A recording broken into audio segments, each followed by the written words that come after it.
Está ahí arriba, está ahí arriba. La madrugada todavía no había decidido si era noche o día, cuando la tranquilidad aparente de una zona residencial exclusiva se rompió sin aviso. No fue un golpe, no fue una explosión, fue algo más silencioso y mucho más inquietante.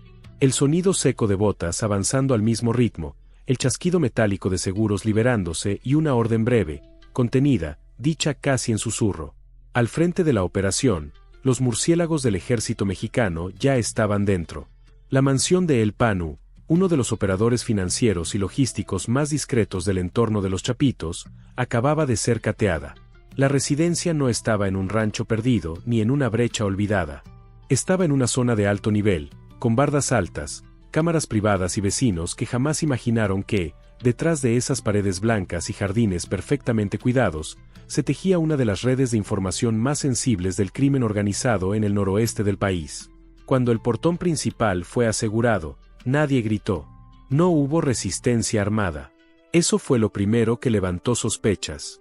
Una casa así no se deja sola por casualidad. Dentro, la escena parecía congelada en el tiempo. Copas aún húmedas en una barra de mármol, pantallas encendidas mostrando cámaras externas, una laptop sin cerrar sesión y, sobre una mesa de cristal, un teléfono que vibraba de forma insistente sin que nadie lo atendiera. Los murciélagos avanzaron habitación por habitación.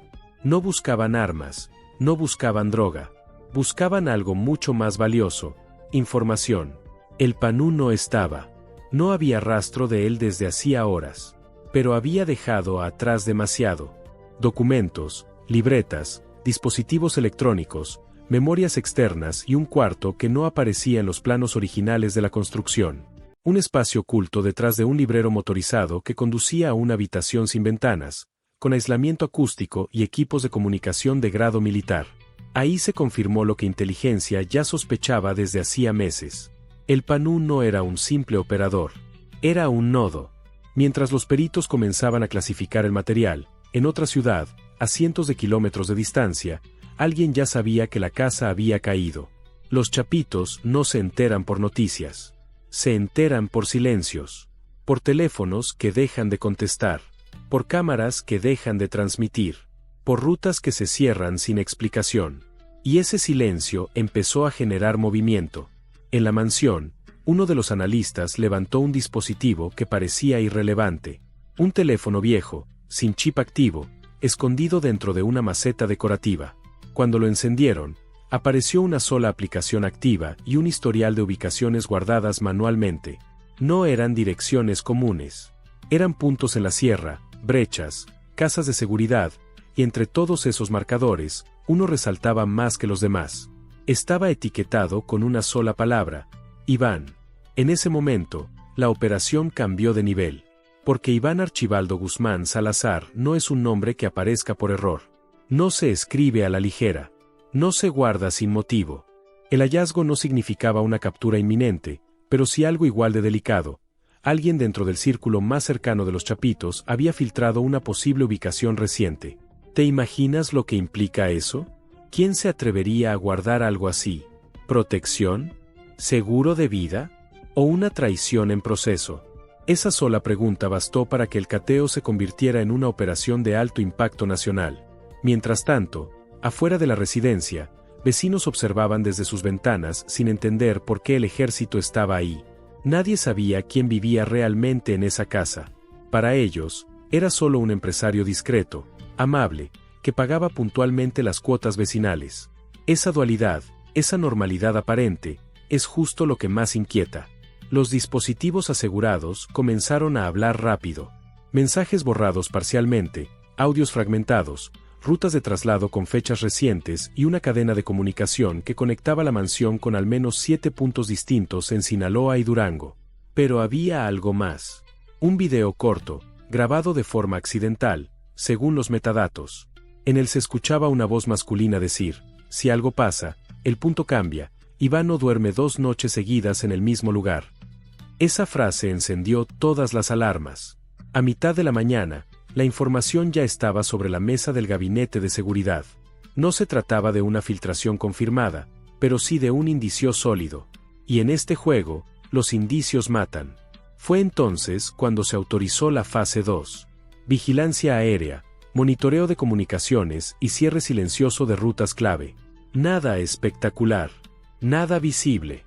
Porque cuando se trata de objetivos de ese nivel, el ruido es el enemigo. Suscríbete si te gusta el video. Mientras los murciélagos salían de la mansión con cajas selladas y dispositivos bajo custodia, en redes sociales comenzó a circular una versión incompleta, que habían cateado la casa de un empresario, que no había detenidos, que todo estaba bajo control. Lo que nadie decía es que, desde ese momento, Iván Archibaldo había pasado de estar oculto a estar expuesto. En las siguientes horas, se detectaron movimientos inusuales, convoys que cambiaron de ruta a última hora, comunicaciones que migraron a canales más rudimentarios, silencios prolongados donde antes había contacto constante. El efecto dominó ya estaba en marcha. Cuando cae un punto de confianza, todo el sistema se desestabiliza. En una brecha al norte de Culiacán, un dron de reconocimiento militar captó algo que no coincidía con el patrón habitual. Una camioneta detenida más tiempo del necesario, con personas descendiendo solo para cambiar de vehículo. No era un traslado, era una evacuación improvisada. La señal no bastaba para una acción directa, pero sí confirmaba que alguien estaba corriendo. Los analistas cruzaron datos, horarios, trayectorias, registros de cámaras carreteras. Y de nuevo, el nombre apareció en un documento rescatado de la mansión. Un alias vinculado a la logística de Iván. El rompecabezas empezaba a encajar. Aquí vale la pena preguntarte algo. Si tú fueras parte de una estructura así y supieras que uno de los tuyos cayó, ¿en quién confiarías? ¿A quién llamarías? ¿O preferirías desaparecer sin avisar? En paralelo, la fiscalía ya había abierto una carpeta por delincuencia organizada, lavado de dinero y encubrimiento. Pero lo más delicado no estaba en el papel, estaba en el ambiente.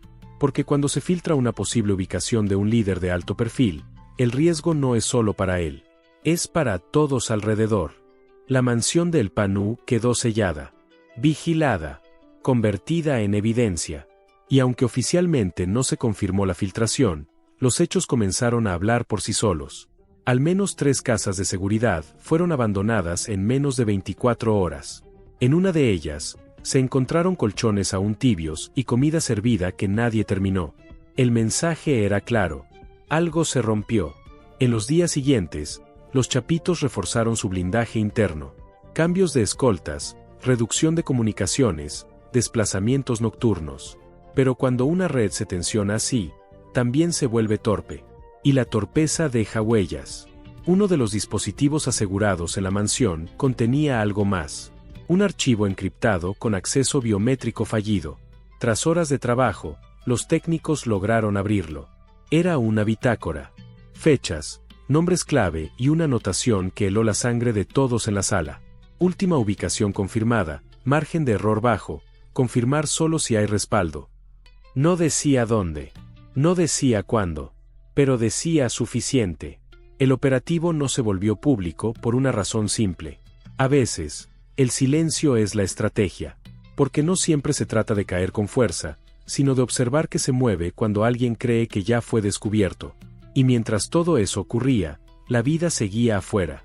Niños yendo a la escuela, comercios abriendo, gente haciendo fila en el banco. Esa normalidad conviviendo con una cacería invisible es quizá lo más perturbador de todo.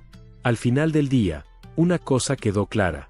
El cateo a la mansión del Panú no fue un golpe aislado. Fue una grieta. Y por esa grieta empezó a filtrarse algo que los chapitos cuidan más que cualquier cargamento, la ubicación de su liderazgo. Ahora dime tú, ¿crees que esa filtración fue un error, una traición o un mensaje interno? ¿Tú qué harías si supieras que alguien ya sabe dónde estás?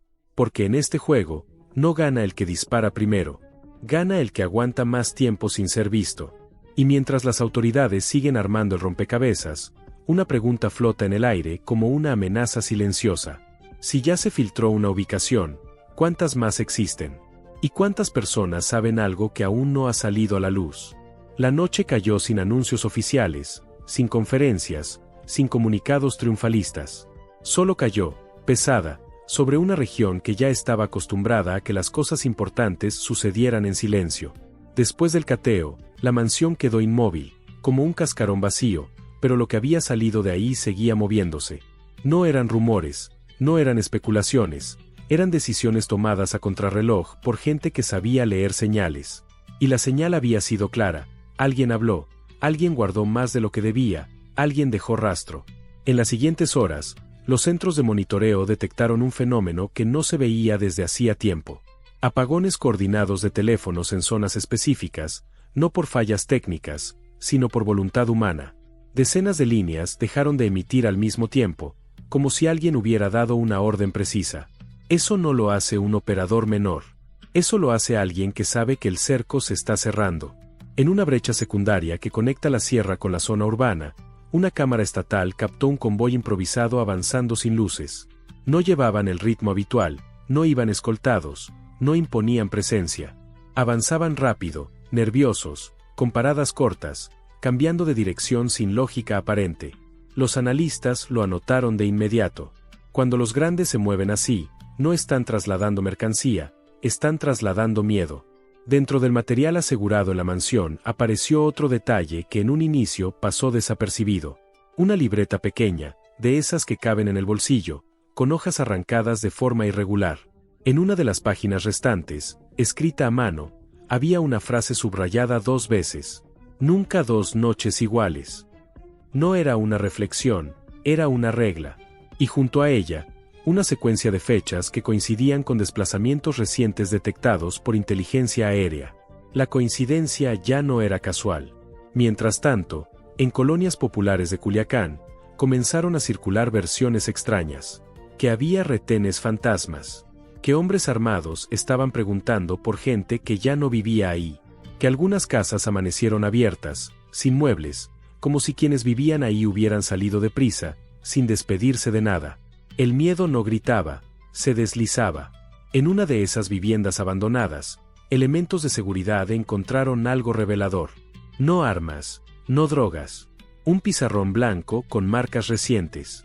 Flechas, nombres clave y una palabra escrita con letras grandes en el centro.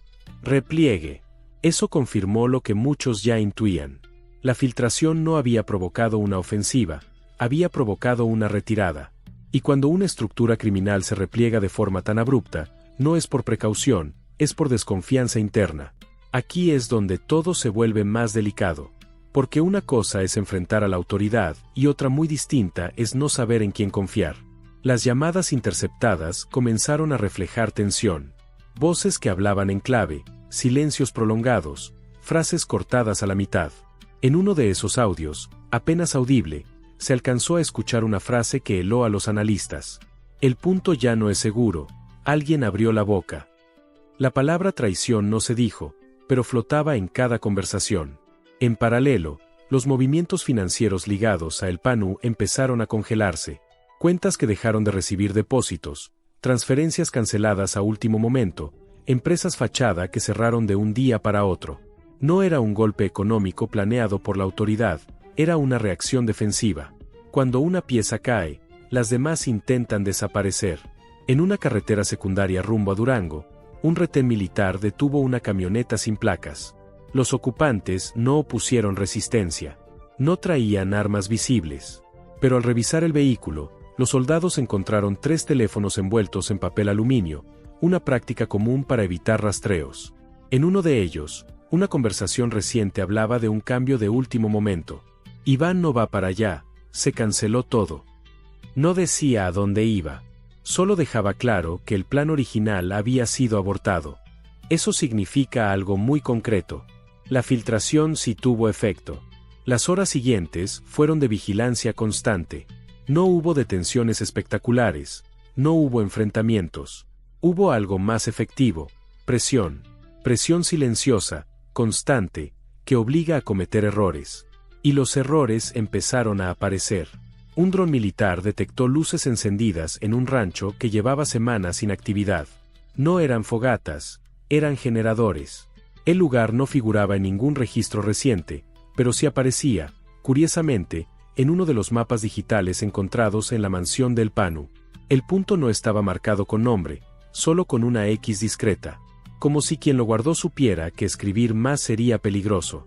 El equipo táctico se desplegó sin prisa. Rodearon el área, observaron durante horas. No entraron. Esperaron. Porque cuando alguien se siente acorralado, suele moverse antes de que lo toquen. Y así fue. Poco antes del amanecer, 3 vehículos salieron del rancho en direcciones distintas. No iban rápido, iban atentos. Como quien sabe que cualquier error puede ser el último. 2 de esos vehículos lograron perderse. El tercero no. En su interior, los elementos encontraron documentos falsos, ropa recién cambiada y un teléfono que aún mostraba una ubicación activa minutos antes. No correspondía al lugar del retén. Correspondía a otro punto, más al norte. El mensaje era claro. Iván había estado cerca. Tal vez no ahí, tal vez no en ese momento, pero lo suficientemente cerca como para encender todas las alertas. Y entonces ocurrió algo que pocos esperaban. Desde dentro del propio entorno criminal comenzó a circular una versión distinta. Que el Panú no había sido descuidado. Que no fue un error. Que alguien había decidido dejarse caer para forzar un cambio de mando, para obligar a Iván a moverse, a exponerse, a romper su propio protocolo de seguridad. Si eso es cierto o no, aún está bajo investigación. Pero en este mundo, las teorías internas suelen ser tan peligrosas como los hechos. Las autoridades no confirmaron nada. No lo necesitaban. El efecto ya estaba logrado. La paranoia se instaló como norma. Y cuando la paranoia gobierna, la estructura se debilita. En los días siguientes, la violencia no aumentó. Al contrario, bajó. Menos movimientos, menos enfrentamientos, menos ruido. Eso, para quienes conocen el terreno, es una señal clara de reacomodo. Como cuando el mar se calma antes de una tormenta o antes de una retirada definitiva. En una reunión privada, uno de los mandos fue claro. No se trata de cazar, se trata de cansar. De obligarlos a vivir con miedo, a dudar de cada paso, de cada rostro cercano. Porque nadie resiste mucho tiempo así. Y mientras tanto, la pregunta sigue abierta, incómoda, inevitable. ¿Cuántas ubicaciones más están guardadas en dispositivos que aún no han sido encontrados? ¿Cuántos El Panú existen dentro de la estructura, guardando información como seguro de vida? La madrugada siguiente no trajo enfrentamientos, pero sí trajo algo igual de inquietante, confirmaciones silenciosas. En distintos puntos del estado, contactos que llevaban años activos dejaron de responder. No porque estuvieran detenidos, no porque hubieran huido, sino porque alguien ordenó cortar comunicación total. En los registros apareció el mismo patrón: teléfonos apagados al mismo tiempo, cuentas cerradas en cadena, vehículos abandonados sin reporte de robo. Eso no es improvisación, es disciplina forzada por el miedo. En una mesa de análisis, uno de los técnicos lo dijo sin rodeos. Cuando un líder se siente observado, el círculo se estrecha y los márgenes se vuelven mortales. No hay segundas oportunidades. La sospecha se convierte en sentencia. Y esa sentencia comenzó a sentirse en la calle, aunque nadie la nombrara. Un comerciante de la periferia de Culiacán contó que esa tarde llegaron 2 hombres a preguntar por un tercero que solía frecuentar la zona. No levantaron la voz, no amenazaron. Solo hicieron una pregunta sencilla y se fueron. Horas después, el hombre preguntado desapareció. No hubo denuncia. No hubo rastro. El mensaje no era para la autoridad, era para los suyos. Alguien habló o alguien pudo hablar. En los archivos recuperados de la mansión apareció una lista incompleta, nombres sin apellidos, alias antiguos, anotaciones tachadas. En el margen de una hoja había una palabra repetida 3 veces, cada una más pequeña que la anterior, como si quien la escribió hubiera dudado en dejarla ahí. Confianza. No decía a quién. No hacía falta. Mientras tanto, los movimientos aéreos se intensificaron sin hacerse visibles. Drones de largo alcance, vuelos rasantes nocturnos, sensores térmicos leyendo caminos que nadie mira de día. No buscaban a Iván directamente. Buscaban su sombra. Porque encontrar la sombra a veces es más fácil que encontrar al cuerpo. En una brecha secundaria, un campesino reportó luces extrañas a medianoche. No eran patrullas, no eran camionetas. Eran linternas moviéndose en silencio, marcando el terreno, como si alguien estuviera midiendo el espacio para no regresar jamás. Cuando los elementos llegaron al lugar horas después, encontraron huellas recientes y un objeto olvidado, un cargador de teléfono con una etiqueta escrita a mano. El mismo símbolo que había aparecido en uno de los dispositivos de El Panú.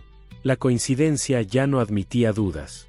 La presión comenzó a filtrarse en los niveles intermedios. Operadores que pedían tiempo, mensajeros que cambiaban versiones, enlaces que solicitaban protección. En una comunicación interceptada, una voz joven preguntó algo que dejó helados a los analistas.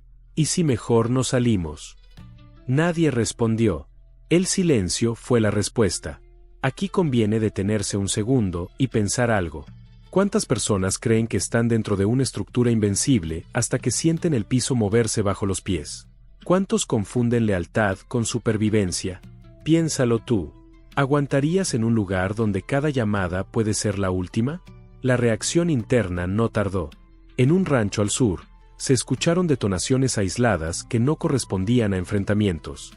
Cuando se revisó la zona, se encontraron 2 cuerpos enterrados de forma apresurada. No había casquillos dispersos, no había señales de persecución. Todo indicaba ejecuciones rápidas. Limpieza. Ajuste. El miedo siempre cobra primero hacia adentro. En los días posteriores, la narrativa externa intentó minimizar el golpe. Voceros no oficiales hablaron de rumores, de exageraciones, de cateos rutinarios. Pero por debajo, el sistema se reacomodaba con torpeza. Rutas canceladas, entregas pospuestas, mandos sustituidos sin explicación. Y cada cambio dejaba una grieta nueva. Un analista financiero levantó una alerta que pasó casi desapercibida. Una serie de transferencias pequeñas, fragmentadas, saliendo de cuentas ligadas a empresas fachada hacia destinos poco habituales. No era lavado, era evacuación de recursos. Cuando alguien empieza a mover dinero así, no está pensando en crecer, está pensando en desaparecer.